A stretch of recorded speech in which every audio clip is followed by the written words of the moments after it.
पास रखो। सो कहो टल गुर सेविया, अहनस सहज दर्शन परसै गुरु का। जन्म मरण दुख जाए, होवै सिफत खसंदी। नूर अर सह गुर सह ਝਟੀਆਂ तुद डिठे सच्चे पातशाह।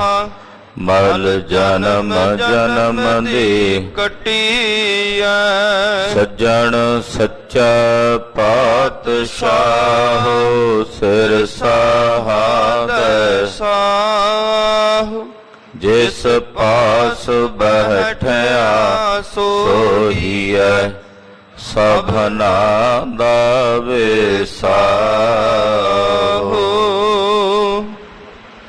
ਸਤਨਾਮ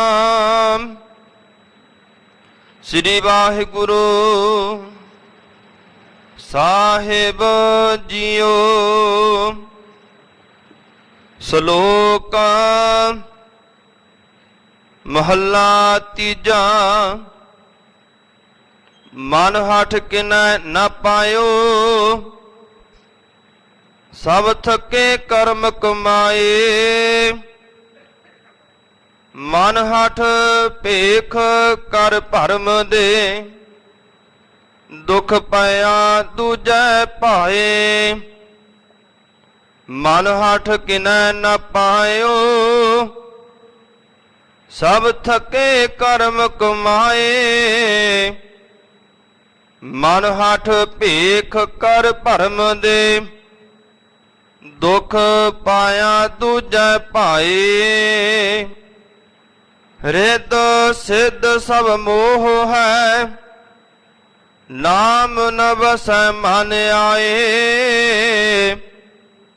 ਗੁਰ ਸੇਵਾ ਤੇ ਮਨ ਨਿਰਮਲ ਹੋਵੈ, ਅਗਿਆਨ ਅੰਧੇਰਾ ਜਾਏ। ਨਾਮ ਰਤਨ ਘਰ ਪ੍ਰਗਟ ਹੋਆ, ਨਾਨਕ ਸਹਿਜ ਸਮਾਏ। ਮਹੱਲਾ ਤੀਜਾ। ਸਬਦੈ ਸਾਧ ਨ ਆਇਓ, ਨਾਮ ਨ ਲੱਗੋ ਪਿਆਰ। ਰਸਨਾ ਫਿੱਕਾ ਬੋਲਣਾ, ਨਿਤ ਨਿਤ ਹੋਏ ਖੁਆਰ। ਨਾਨਕ ਕਿਰਤ ਪਾਇਆ ਕਮਾਵਣਾ, ਕੋਏ ਨ ਮੇਟਨ ਹਾਰ। ਪੌੜੀ। ਧਨ ਧਨ ਸਤਿਪੁਰਖ ਸਤਿਗੁਰੂ ਹਮਾਰਾ, ਜਿਤ ਮਿਲਿਆ ਹਮ ਕਉ ਸਾਥ ਆਈ। ਧਨ ਧਨ ਸਤਿਪੁਰਖ ਸਤਿਗੁਰੂ ਹਮਾਰਾ, ਜਿਤ ਮਿਲਿਆ ਹਮ ਹਰ ਭਗਤ ਪਾਈ। ਧਨ ਧਨ ਹਰ ਭਗਤ ਸਤਿਗੁਰੂ ਹਮਾਰਾ, ਜਿਸ ਕੀ ਸੇਵਾ ਤੇ ਹਮ ਹਰ ਨਾਮ ਲਿਵ ਲਾਈ। ਧਨ ਧਨ ਹਰ ਹਮਾਰਾ, ਧਨ ਧਨ ਹਰ ਗਿਆਨੀ ਸਤਿਗੁਰੂ ਹਮਾਰਾ। ਜਿਨ ਬੈਰੀ ਮਿੱਤਰ ਹਮ ਕਉ ਸਭ ਸਮਦ੍ਰਿਸ਼ਟ ਦਿਖਾਈ। ਧਨ ਧਨ ਸਤਿਗੁਰੂ ਮਿੱਤਰ ਹਮਾਰਾ, ਜਿਨ ਹਰ ਨਾਮ ਸਿਉ ਹਮਾਰੀ ਪ੍ਰੀਤ ਬਣਾਈ। ਧਨ ਧਨ ਹਰ ਗਿਆਨੀ ਸਤਿਗੁਰੂ ਹਮਾਰਾ, ਜਿਨ ਬੈਰੀ ਮਿੱਤਰ ਹਮ ਕਉ ਸਭ ਸਮਦ੍ਰਿਸ਼ਟ ਦਿਖਾਈ। ਧਨ ਧਨ ਸਤਿਗੁਰੂ ਮਿੱਤਰ ਹਮਾਰਾ, ਜਿਨ ਹਰ ਨਾਮ ਸਿਉ ਹਮਾਰੀ ਪ੍ਰੀਤ ਬਣਾਈ। ਵਾਹਿਗੁਰੂ ਜੀ ਕਾ ਖਾਲਸਾ, ਵਾਹਿਗੁਰੂ ਜੀ ਕੀ ਫਤਿਹ। ਧੰਨ ਧੰਨ ਗੁਰਦੇਵ ਜਿਸ ਸੰਗ ਹਰਿ ਜਪੇ, ਗੁਰ ਕਿਰਪਾਲ ਜਪੈ ਤਾਂ ਅਵਗੁਣ ਸਭ ਛਪੇ। ਐਸੇ ਕਰਨ ਕਾਰਨ ਭਗਤ ਵਛਲ ਅਨਾਥ ਨਾਥ ਜਗਤ ਗੁਰੂ ਸ੍ਰੀ ਗੁਰੂ ਗ੍ਰੰਥ ਸਾਹਿਬ ਜੀ ਮਹਾਰਾਜ ਜੀ ਦੀ ਪਾਕ ਪਵਿੱਤਰ ਪਾਵਨ ਹਜ਼ੂਰੀ 'ਚ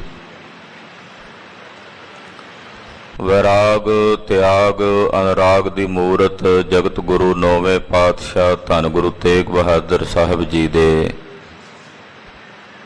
ਪਾਵਨ ਪਵਿੱਤਰ ਚਰਨ ਛੋਹ ਪ੍ਰਾਪਤ ਇਤਿਹਾਸਕ ਸਥਾਨ ਤੇ ਹਾਜ਼ਰੀਆਂ ਭਰ ਰਹੀ ਗੁਰੂ ਕੀ ਸਾਜੀ ਔਰ ਨਵਾਜੀ ਹੋਈ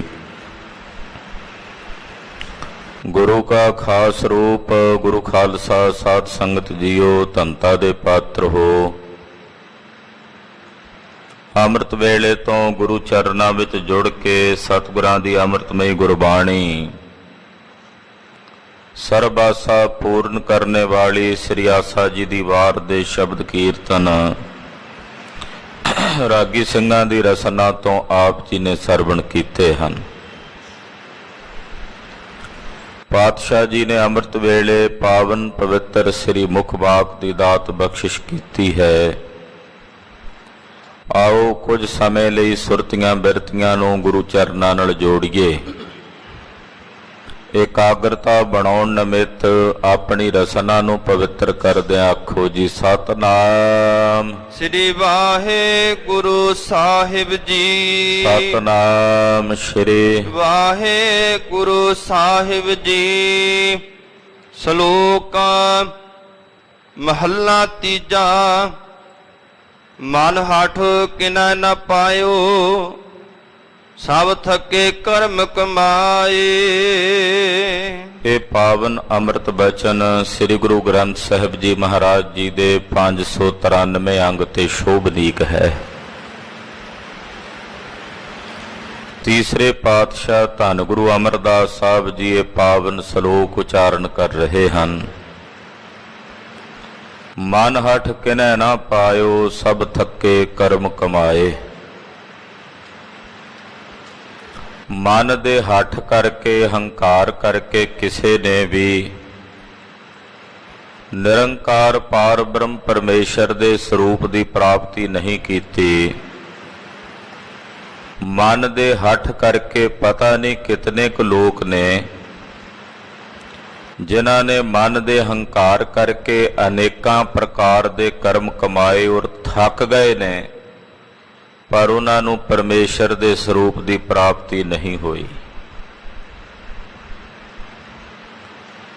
ਪਰਮੇਸ਼ਰ ਦੇ ਸਰੂਪ ਦੀ ਪ੍ਰਾਪਤੀ ਉਹਦੇ ਪ੍ਰੇਮ ਵਿੱਚ ਭਿੱਜ ਕੇ ਹੁੰਦੀ ਹੈ, ਨਾ ਕਿ ਮਨ ਦੇ ਹੱਠ ਕਰਕੇ ਹੰਕਾਰ ਕਰਕੇ ਹੁੰਦੀ ਹੈ। ਜਦੋਂ ਕਿਸੇ ਪ੍ਰਕਾਰ ਦਾ ਕੋਈ ਮਨ ਕਰਕੇ ਹੱਠ ਕਰਦਾ ਤਾਂ ਉਹ ਹੰਕਾਰ ਵਿੱਚੋਂ ਉਪਜਦਾ ਹੈ। ਇੱਕ ਹੱਠ ਨਿਰਮਲ ਹੱਠ ਹੈ ਕਿ ਅੰਮ੍ਰਿਤ ਵੇਲੇ ਉੱਠਣ ਦਾ ਹੱਠ ਕਰਨਾ, ਨਿਤਨੇਮ ਕਰਨ ਦਾ ਹੱਠ ਕਰਨਾ, ਪਰ ਇੱਕ ਹੱਠ ਹੰਕਾਰ ਦੇ ਵਿੱਚੋਂ ਉਪਜਦਾ ਵੀ ਮੈਂ ਕਰਾਂਗਾ,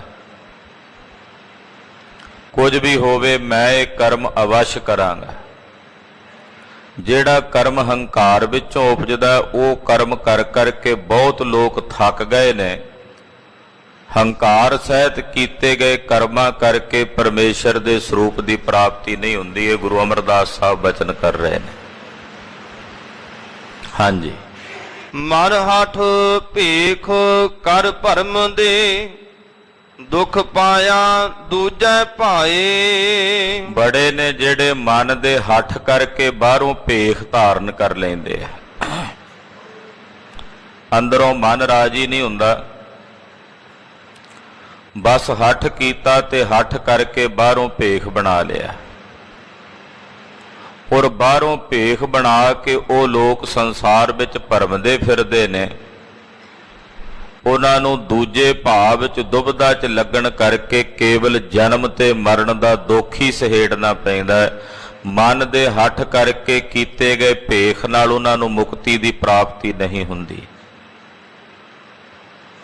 ਜਦੋਂ ਮਨ ਦੇ ਹੰਕਾਰ ਸਹਿਤ ਹੱਠ ਸਹਿਤ ਕਿਸੇ ਨੇ ਬਾਹਰੋਂ ਭੇਖ ਬਣਾ ਲਿਆ, ਪਰ ਅੰਦਰੋਂ ਮਨ ਰਾਜੀ ਨਹੀਂ ਹੈ, ਮਨ ਇਹ ਗੱਲ ਨੂੰ ਕਬੂਲ ਨਹੀਂ ਕਰਦਾ, ਤਾਂ ਪਾਤਸ਼ਾਹ ਕਹਿੰਦੇ ਦੂਜੇ ਭਾਵ ਵਿੱਚ ਦੁਬਿਧਾ ਵਿੱਚ ਲੱਗੇ ਹੋਏ ਐਸੇ ਵਿਅਕਤੀ ਨੂੰ ਕੇਵਲ ਤਾਂ ਕੇਵਲ ਜਨਮ ਤੇ ਮਰਨ ਦਾ ਦੁੱਖ ਵਿਆਪਦਾ ਹੈ। ਰਿੱਧ ਸਿੱਧ ਸਭ ਮੋਹ ਹੈ, ਨਾਮ ਨ ਵਸੈ ਮਨ ਆਏ। ਦੁਨੀਆ ਵਿੱਚ ਜਿਤਨੀਆਂ ਰਿੱਧੀਆਂ ਸਿੱਧੀਆਂ ਨੇ, ਕਿਉਂਕਿ ਮਨ ਦੇ ਹੱਠ ਸਹਿਤ ਕੀਤੇ ਗਏ ਕਰਮਾਂ ਕਰਕੇ ਅਕਸਰ ਕੁਝ ਰਿੱਧੀ ਸਿੱਧੀ ਮਿਲ ਜਾਂਦੀ ਹੈ। ਪਾਤਸ਼ਾਹ ਕਹਿੰਦੇ ਦੁਨੀਆ ਦੀਆਂ ਉਹ ਜਿਤਨੀਆਂ ਵੀ ਰਿੱਧੀਆਂ ਸਿੱਧੀਆਂ ਨੇ ਸਭ ਮੋਹ ਰੂਪ ਨੇ। ਉਹ ਹਿਰਦੇ 'ਚ ਮਮਤਾ ਪੈਦਾ ਕਰਦੀਆਂ ਨੇ, ਉਹ ਜੀਵ ਦੇ ਹਿਰਦੇ 'ਚ ਬੰਧਨ ਪੈਦਾ ਕਰਦੀਆਂ ਨੇ। ਜਿੰਨੀਆਂ ਵੀ ਰਿੱਧੀਆਂ ਸਿੱਧੀਆਂ ਨੇ ਉਹਨਾਂ ਨਾਲ ਜੀਵ ਦੇ ਹਿਰਦੇ 'ਚ ਮੋਹ ਪੈਦਾ ਹੁੰਦਾ। ਜਿੱਥੇ ਰਿੱਧੀਆਂ ਸਿੱਧੀਆਂ ਦਾ ਮੋਹ ਹੋਵੇ, ਧੰਨ ਗੁਰੂ ਅਮਰਦਾਸ ਸਾਹਿਬ ਫਰਮਾਉਂਦੇ ਉਹਨਾਂ ਮਨਾਂ ਵਿੱਚ, ਉਹਨਾਂ ਹਿਰਦਿਆਂ ਵਿੱਚ ਪਰਮੇਸ਼ਰ ਦਾ ਨਾਮ ਨਹੀਂ ਵਸਦਾ। ਨਾਮ ਨਾ ਵਸੈ ਮਨ ਆਏ, ਕਹਿੰਦੇ ਉਹਨਾਂ ਦੇ ਮਨ ਵਿੱਚ ਪਾਰ ਬ੍ਰਹਮ ਪਰਮੇਸ਼ਰ ਦਾ ਨਾਮ ਨਹੀਂ ਵਸਦਾ। ਜਿਨ੍ਹਾਂ ਦੇ ਹਿਰਦਿਆਂ 'ਚ ਰਿੱਧੀਆਂ ਸਿੱਧੀਆਂ ਦੀ ਮਮਤਾ ਤੇ ਮੋਹ ਬਣਿਆ ਹੋਇਆ ਹੈ। ਗੁਰ ਸੇਵਾ ਤੇ ਮਨ ਨਿਰਮਲ ਹੋਵੈ, ਅਗਿਆਨ ਅੰਧੇਰਾ ਜਾਏ। ਸਤਿਗੁਰਾਂ ਦੀ ਸੇਵਾ ਕੀਤਿਆਂ ਮਨ ਨਿਰਮਲ ਹੁੰਦਾ, ਸ਼ੁੱਧ ਹੁੰਦਾ। ਗੁਰੂ ਦੀ ਸੇਵਾ ਕੀਤਿਆਂ, ਸਤਿਗੁਰਾਂ ਦੀ ਸੇਵਾ ਚਲਾਕੀ ਨਾਲ ਨਹੀਂ ਹੁੰਦੀ। ਗੁਰੂ ਪਾਤਸ਼ਾਹ ਦੀ ਸੇਵਾ ਸਮਰਪਣ ਭਾਵ ਨਾਲ ਹੁੰਦੀ ਹੈ। ਚਲਾਕੀਆਂ ਚਤਰਾਈਆਂ ਸਤਿਗੁਰਾਂ ਦੇ ਚਰਨਾਂ 'ਚ ਨਹੀਂ ਚਲਦੀਆਂ ਭਾਈ। ਇਹ ਮਨ ਚੰਚਲਾ ਚਤਰਾਈ ਕਿਨੈ ਨਾ ਪਾਇਆ। ਭੋਲੇ ਭਾਵ ਬਿਰਤੀ ਧਾਰਨ ਕਰਕੇ ਆਪਣਾ ਆਪ ਗੁਰੂ ਚਰਨਾਂ 'ਚ ਸਮਰਪਣ ਕਰਕੇ ਸਿੱਧਾ ਤੇ ਸਰਲ ਸੁਭਾਅ ਬਣਾ ਕੇ ਗੁਰੂ ਕੀ ਸੇਵਾ ਕਰੇ ਤਾਂ ਫਿਰ ਇਹਦੇ ਹਿਰਦੇ ਦੀ ਪਵਿੱਤਰਤਾ ਹੁੰਦੀ, ਇਹਦਾ ਅੰਤਸ਼ਕਰਣ ਨਿਰਮਲ ਹੁੰਦਾ ਹੈ। ਗੁਰ ਸੇਵਾ ਤੇ ਮਨ ਨਿਰਮਲ ਹੋਵੇ। ਗੁਰੂ ਦੀ ਸੇਵਾ ਕੀਤਿਆਂ ਇਹ ਮਨ ਨਿਰਮਲ ਹੁੰਦਾ ਹੈ। ਅਗਿਆਨ ਅੰਧੇਰਾ ਜਾਏ, ਅਗਿਆਨਤਾ ਦਾ ਹਨੇਰਾ ਹਿਰਦੇ ਚੋਂ ਨਿਰਵਿਰਤ ਹੋ ਜਾਂਦਾ। ਅਗਿਆਨਤਾ ਦੇ ਅੰਧਕਾਰ ਦੀ ਹਿਰਦੇ ਚੋਂ ਨਿਰਵਿਰਤੀ ਹੋ ਜਾਂਦੀ ਹੈ ਸਤਿਗੁਰਾਂ ਦੀ ਸੇਵਾ ਕੀਤਿਆਂ। ਨਾਮ ਰਤਨ ਘਰ ਪ੍ਰਗਟ ਹੁਆ, ਨਾਨਕ ਸਹਜ ਸਮਾਏ। ਮਹਾਰਾਜ ਜੀ ਕਹਿੰਦੇ ਧੰਨ ਗੁਰੂ ਅਮਰਦਾਸ ਸਾਹਿਬ ਜੀ ਕਿ ਜਿਨ੍ਹਾਂ ਦੇ ਹਿਰਦੇ ਰੂਪੀ ਘਰ ਵਿੱਚ ਪਰਮੇਸ਼ਰ ਦਾ ਨਾਮ ਰੂਪੀ ਰਤਨ ਪ੍ਰਗਟ ਹੋ ਜਾਂਦਾ ਹੈ, ਨਾਮ ਦੀ ਬਰਕਤ ਸਦਕਾ ਉਹ ਗੁਰਮੁਖ ਸਹਿਜ 'ਚ ਸਮਾ ਜਾਂਦੇ ਹਨ। ਨਾਨਕ ਸਹਿਜ ਸਮਾਏ। ਧੰਨ ਗੁਰੂ ਅਮਰਦਾਸ ਸਾਹਿਬ ਕਹਿੰਦੇ ਉਹ ਸਹਿਜ 'ਚ ਸਮਾ ਜਾਂਦੇ ਨੇ। ਸਹਿਜ ਮਤਲਬ ਤੁਰਿਆ ਪਦ, ਗਿਆਨ ਦੀ ਅਵਸਥਾ ਵਿੱਚ ਉਹਨਾਂ ਦੀ ਸਮਾਈ ਹੋ ਜਾਂਦੀ ਹੈ। ਜਿਨ੍ਹਾਂ ਦੇ ਹਿਰਦਿਆਂ 'ਚ ਪਾਰ ਬ੍ਰਹਮ ਪਰਮੇਸ਼ਰ ਦਾ ਨਾਮ ਰਤਨ ਪ੍ਰਗਟ ਹੁੰਦਾ ਹੈ। ਸਬਦੈ ਸਾਧ ਮਹੱਲਾ ਤੀਜਾ, ਸਬਦੈ ਸਾਧ ਨ ਆਇਓ, ਨਾਮ ਨ ਲੱਗੋ ਪਿਆਰ। ਦੂਜੇ ਪਾਸੇ ਜਿਹੜੇ ਮਨਮੁਖ ਨੇ, ਗੁਰੂ ਅਮਰਦਾਸ ਪਾਤਸ਼ਾਹ ਕਹਿੰਦੇ ਉਹਨਾਂ ਨੂੰ ਸਤਿਗੁਰਾਂ ਦੇ ਸ਼ਬਦ ਦਾ ਸਵਾਦ ਨਹੀਂ ਆਉਂਦਾ। ਉਹਨਾਂ ਨੂੰ ਗੁਰੂ ਕੀ ਬਾਣੀ ਚੰਗੀ ਨਹੀਂ ਲੱਗਦੀ, ਉਹਨਾਂ ਨੂੰ ਸਤਿਗੁਰਾਂ ਦਾ ਸ਼ਬਦ ਨਹੀਂ ਭਾਉਂਦਾ। ਇਸ ਕਰਕੇ ਜੇ ਸਤਿਗੁਰਾਂ ਦਾ ਸ਼ਬਦ ਹੀ ਉਹਨਾਂ ਨੂੰ ਨਹੀਂ ਚੰਗਾ ਲੱਗਦਾ ਤਾਂ ਪਰਮੇਸ਼ਰ ਦੇ ਨਾਮ ਨਾਲ ਵੀ ਉਹਨਾਂ ਦਾ ਪਿਆਰ ਨਹੀਂ ਪੈਂਦਾ। ਉਹ ਅਕਾਲ ਪੁਰਖ ਦੇ ਨਾਮ ਤੋਂ ਵੀ ਬੇਮੁਖ ਰਹਿੰਦੇ ਹਨ। ਰਸਨਾ ਫਿੱਕਾ ਬੋਲਣਾ, ਨਿਤ ਨਿਤ ਹੋਏ ਖੁਆਰ। ਮਨਮੁਖ ਦਾ ਸਭ ਤੋਂ ਵੱਡਾ ਲੱਛਣ ਇਹ ਵੀ ਹੈ ਕਿ ਉਹ ਆਪਣੀ ਰਸਨਾ ਤੋਂ ਫਿੱਕਾ ਬੋਲਦਾ ਹੈ, ਕੌੜਾ ਬੋਲਦਾ ਹੈ। ਇਹੋ ਜਿਹੇ ਬੋਲ ਬੋਲਦਾ ਜਿਨ੍ਹਾਂ ਬੋਲਾਂ 'ਚ ਪਰਮੇਸ਼ਰ ਦੀ ਸਿਫਤ ਨਹੀਂ, ਕੇਵਲ ਸੰਸਾਰ ਦੀਆਂ ਭੈੜੀਆਂ ਮਨਮੁਖਾਂ ਸਾਖਤਾਂ ਵਾਲੀਆਂ ਬਾਤਾਂ ਹਨ। ਮਨਮੁਖ ਦਾ ਬੋਲਣਾ ਫਿੱਕਾ ਹੈ। ਜਿਸ ਫਿੱਕੇ ਬੋਲ ਬੋਲਣੇ ਕਰਕੇ ਉਹਨਾਂ ਮਨਮੁਖਾਂ ਨੂੰ ਨਿਤ ਨਿਤ ਹੋਏ ਖੁਆਰ, ਨੇਤੀ ਖੁਆਰ ਹੋਣਾ ਪੈਂਦਾ। ਜਦੋਂ ਕੋਈ ਫਿੱਕਾ ਬੋਲਦਾ ਹੈ, ਦੂਸਰੇ ਦੇ ਹਿਰਦੇ ਵਿੱਚ ਉਹਦੇ ਫਿੱਕੇ ਬੋਲਾਂ ਦਾ ਜਦੋਂ ਅਸਰ ਹੁੰਦਾ ਹੈ ਤਾਂ ਇਹਦਾ ਆਪਣਾ ਹਿਰਦਾ ਵੀ ਵਿਚਲਿਤ ਹੁੰਦਾ ਹੈ। ਐਸਾ ਨਹੀਂ ਕਿ ਕੋਈ ਬੰਦਾ ਫਿੱਕਾ ਬੋਲੇ, ਕੜਵਾ ਬੋਲੇ ਤੇ ਉਹਦਾ ਆਪਣਾ ਮਨ ਸ਼ਾਂਤ ਰਹੇਗਾ। ਉਹਦਾ ਆਪਣਾ ਮਨ ਵੀ ਕਿਤਨੀ ਦੇਰ ਤੱਕ ਅਸ਼ਾਂਤ ਰਹਿੰਦਾ ਇਸ ਕਰਕੇ ਪਾਤਸ਼ਾਹ ਕਹਿੰਦੇ ਭਾਈ ਮਨਮੁਖ ਰਸਨਾ ਤੋਂ ਫਿੱਕਾ ਬੋਲਦਾ ਹੈ ਔਰ ਨਿਤ ਨਿਤ ਖੁਆਰ ਹੁੰਦਾ ਹੈ। ਨਾਨਕ ਕਿਰਤ ਪਿਆ ਕਮਾਵਣਾ ਕੋਈ ਨਾ ਮੇਟਣ ਹਾਰ।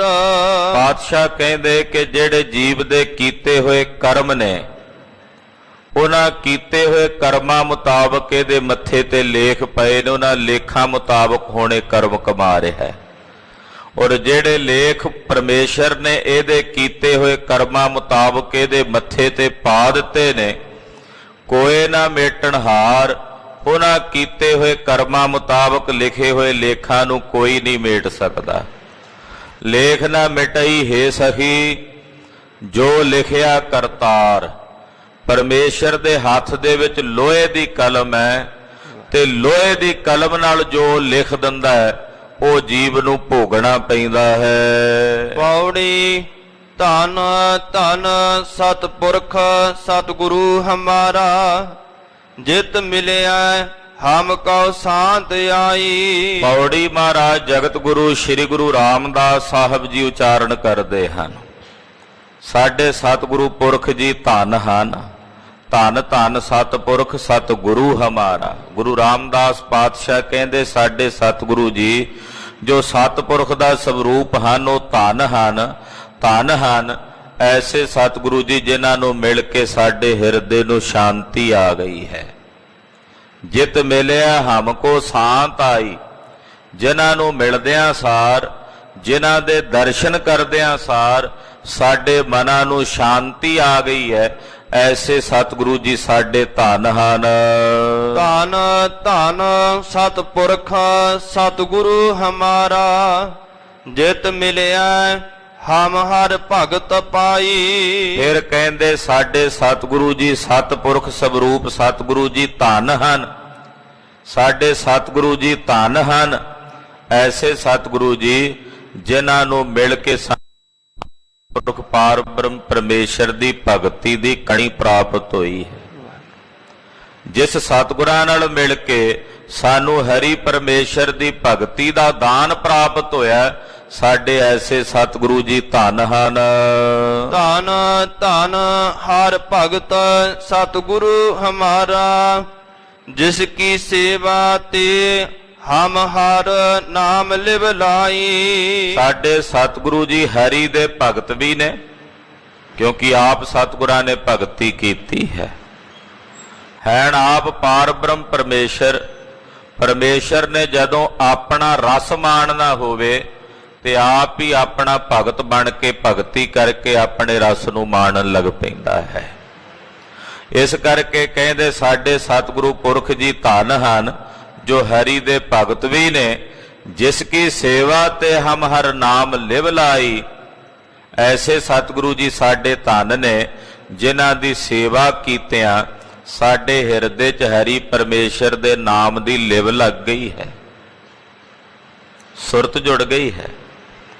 ਤੇਲ ਦੀ ਧਾਰਾ ਵਤ ਸੁਰਤ ਦਾ ਪ੍ਰਵਾਹ ਪਰਮੇਸ਼ਰ ਵੱਲ ਵਹਿ ਟੁਰਨਾ, ਉਹਨੂੰ ਕਹਿੰਦੇ ਆ ਲਿਵ ਲੱਗਣਾ। ਜਿਵੇਂ ਤੇਲ ਦੀ ਧਾਰਾ ਵਹਿੰਦੀ ਹੈ ਨਾ ਲਗਾਤਾਰ ਨਿਰੰਤਰ ਇੱਕ ਰਸ, ਉਹਦੇ 'ਚ ਪਾੜਾ ਨਹੀਂ ਪੈਂਦਾ। ਇਉਂ ਜਿਨ੍ਹਾਂ ਦੀ ਸੁਰਤ ਦਾ ਪ੍ਰਵਾਹ ਉਸ ਪਰਮੇਸ਼ਰ ਵੱਲ ਵਹਿ ਟੁਰਿਆ, ਉਹਨੂੰ ਕਹਿੰਦੇ ਆ ਲਿਵ ਲੱਗਣਾ। ਕਹਿੰਦੇ ਸਾਡੇ ਸਤਿਗੁਰੂ ਪੁਰਖ ਜੀ ਧੰਨ ਹਨ ਜਿਨ੍ਹਾਂ ਦੀ ਸੰਗਤ ਕੀਤਿਆਂ, ਜਿਨ੍ਹਾਂ ਦੀ ਸੇਵਾ ਕੀਤਿਆਂ ਸਾਡੇ ਹਿਰਦਿਆਂ 'ਚ ਹਰੀ ਅਕਾਲ ਪੁਰਖ ਪਰਮੇਸ਼ਰ ਦੇ ਚਰਨਾਂ ਨਾਲ ਲਿਵ ਲੱਗ ਗਈ ਹੈ। ਧੰਨ ਧੰਨ ਹਰ ਗਿਆਨੀ ਸਤਿਗੁਰੂ ਹਮਾਰਾ ਜਿਨ ਬਹਿਰੀ ਮਿੱਤਰ ਹਮ ਕਉ ਸਭ ਸਮ ਦ੍ਰਿਸ਼ਟ ਦਿਖਾਈ। ਸਾਡੇ ਸਤਿਗੁਰੂ ਪੁਰਖ ਜੀ ਧੰਨ ਹਨ ਜਿਹੜੇ ਹਰੀ ਦੇ ਗਿਆਨ ਨੂੰ ਪ੍ਰਾਪਤ ਕਰਨ ਵਾਲੇ ਗਿਆਨੀ ਹਨ। ਔਰ ਐਸੇ ਸਤਿਗੁਰੂ ਜੀ ਧੰਨ ਨੇ ਜਿਨ੍ਹਾਂ ਨੇ ਸਾਡੇ ਤੇ ਆਪਣੀ ਗਿਆਨਮਈ ਦ੍ਰਿਸ਼ਟੀ ਨਾਲ ਵੇਖ ਕੇ ਸਾਡੀ ਸੁਰਤ 'ਚ ਐਸਾ ਗਿਆਨ ਪੈਦਾ ਕੀਤਾ ਕਿ ਹੁਣ ਸਾਨੂੰ ਦੁਸ਼ਮਣ ਤੇ ਮਿੱਤਰ ਸਾਰਿਆਂ ਵਿੱਚ ਪਰਮਾਤਮਾ ਦੀ ਇੱਕ ਜੋਤ ਨਜ਼ਰ ਆਉਂਦੀ ਹੈ। ਵੈਰੀ ਤੇ ਮਿੱਤਰ ਸਭ ਇੱਕ ਸਮਾਨ ਦ੍ਰਿਸ਼ਟੀ ਨਾਲ ਨਜ਼ਰ ਆਉਂਦੇ ਨੇ। ਜਿਹੜੀ ਜੋਤ ਆਪਣੇ ਮਿੱਤਰ ਵਿੱਚ ਦਿਸਦੀ ਹੈ, ਉਹੀ ਜੋਤ ਆਪਣੇ ਦੁਸ਼ਮਣ ਵਿੱਚ ਵੀ ਨਜ਼ਰ ਆਉਂਦੀ ਹੈ। ਸਾਡੇ ਸਤਿਗੁਰੂ ਪੁਰਖ ਜੀ ਧੰਨ ਹਨ, ਜਿਨ੍ਹਾਂ ਨੇ ਸਾਡੇ ਤੇ ਤਰਸ ਕਰਕੇ, ਦਇਆ ਕਰਕੇ ਸਾਨੂੰ ਵੈਰੀ ਤੇ ਮਿੱਤਰ ਇੱਕ ਸਮਾਨ ਦ੍ਰਿਸ਼ਟੀ ਨਾਲ ਵਿਖਾ ਦਿੱਤੇ ਹਨ। ਧੰਨ ਧੰਨ ਸਤਿਗੁਰੂ ਮਿੱਤਰ ਹਮਾਰਾ, ਜਿਨ ਹਰ ਨਾਮ ਸਿਉ ਹਮਾਰੀ ਪ੍ਰੀਤ ਬਣਾਈ। ਸਾਡੇ ਸਤਿਗੁਰੂ ਜੀ ਧੰਨ ਹਨ, ਧੰਨ ਹਨ, ਧੰਨ ਹਨ, ਜਿਨ੍ਹਾਂ ਨੇ ਹਰੀ ਅਕਾਲ ਪੁਰਖ ਪਾਰ ਬ੍ਰਹਮ ਪਰਮੇਸ਼ਰ ਦੇ ਅੰਮ੍ਰਿਤ ਨਾਮ ਨਾਲ ਸਾਡੇ ਹਿਰਦਿਆਂ 'ਚ ਪ੍ਰੀਤ ਬਣਾ ਦਿੱਤੀ ਹੈ। ਹਰੀ ਦੇ ਨਾਮ ਨਾਲ ਪ੍ਰੀਤ ਬਣਾ ਦਿੱਤੀ ਹੈ। ਸਾਡੇ ਸਤਿਗੁਰੂ ਪੁਰਖ ਜੀ ਧੰਨ ਹਨ, ਧੰਨ ਹਨ, ਧੰਨ ਹਨ।